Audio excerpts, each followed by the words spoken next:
মার্কিন সংবাদ মাধ্যম ওয়াল স্ট্রিট জার্নালের এক প্রতিবেদনে দাবি করা হয়েছে, গত মাসের শুরুতে সংযুক্ত আরব আমিরাত গোপনে ইরানের একটি তেল শোধনাগারে হামলা চালিয়েছিল।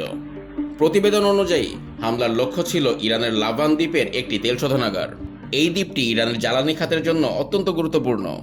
কয়েক সপ্তাহ ধরে চলা বিমান হামলার পর যখন যুক্তরাষ্ট্রের প্রেসিডেন্ট ডোনাল্ড ট্রাম্প যুদ্ধবিরতির ঘোষণা দিচ্ছিলেন, ঠিক সেই সময়ই এই হামলা চালানো হয়। ওয়াল স্ট্রিট জার্নালের দাবি, যুক্তরাষ্ট্র নীরবে এই হামলাকে সমর্থন করেছিল, যদিও এই হামলার খবর এখনও স্বাধীনভাবে যাচাই করা সম্ভব হয়নি।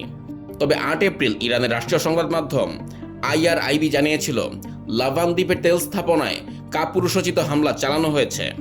যুদ্ধবিরতি শুরুর মাত্র কয়েক ঘন্টার মাথায় ওই একই দিনে আরব আমিরাত জানায়, তাদের ওপর ১৭টি ইরানি মিসাইল ও ৩৫টি ড্রোন দিয়ে হামলা চালানো হয়েছে।